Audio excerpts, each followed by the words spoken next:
Hello and welcome to How to Automotive. Today I got some tips for you guys when you're working on cars. It's either going to save you time, make you money, or make your life easier. So stay tuned for that.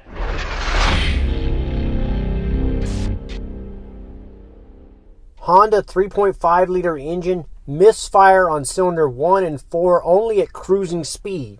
Now I've run across this several times where this upper plenum cover was removed and the gasket was installed and flipped upside down, and what that does is it blocks off ports on the gasket here, and when the EGR kicks on, it only allows the EGR to flow to cylinder number 1 and 4, which is too much EGR, which will cause the two cylinders to misfire. So you'll get a cylinder number 1 and cylinder number 4. So if you're getting a cylinder number 1 and a cylinder number 4 misfire, unplug the EGR valve, take it for a test drive. If the misfire goes away, take the top plenum cover over, flip the gasket over, and plug the EGR back in, go for a test drive, and it should fix it. Today I got a tip for you guys when you're doing fuel pumps is to disable the fuel system and try to bleed off the fuel before you service it. So that's what I did here. I just unplugged the fuel pump here. I started the vehicle up and I let it run, and it started chugging and it eventually started to stall out. So I shut the key off. I made one little mistake though I wanted to share with you guys.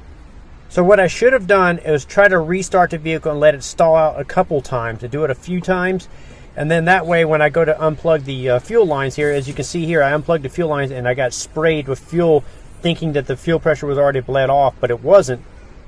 So my tip for you guys is to really crank that engine or really make sure that it has no fuel pressure left. You can even put a fuel pressure gauge on some cars. This particular car would have been an easy one under the hood, and check it with the fuel pressure gauge. In my case, I was lucky that most of the fuel pressure was bled off, because it could have got really ugly. It could have sprayed the interior of the car. So that's my tip, is to double check that the fuel pressure has been bled off.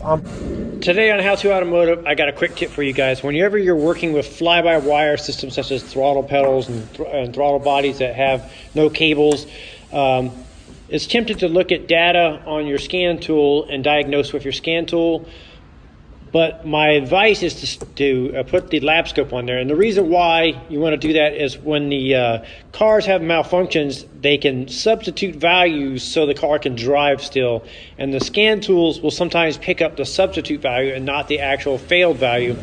So if you're diagnosing fly-by-wire, I recommend using a lap scope versus a scan tool for diagnostics, because like I said, they can substitute values and you may miss it. Today I got a tip for you guys for a keyless key fob that battery has gone dead. It won't unlock the door or won't start the car. So what I'm going to show you works on just about all the vehicles out there. It may be slightly different on models, but what we're going to do is when you push the button, stop button here, and the car does not start and it flashes at you, and you might get a message that looks like this where it says key not found.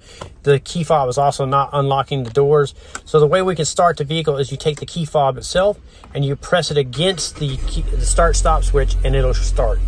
So this is the backup mode to get the cars to start. The manufacturers have added this to the features. Also on your key fob, if you need to get the door unlocked, you have a manual key. You can pull this little switch or lever. The key will come out like this. Now you can stick it in the door and you can unlock your door manually. I'm Brian Esser from How to Automotive. I'd like to thank you guys for watching, encourage you to subscribe, and invite you to head over to the howtoautomotive.com website for more valuable videos like this. Thank you again for watching.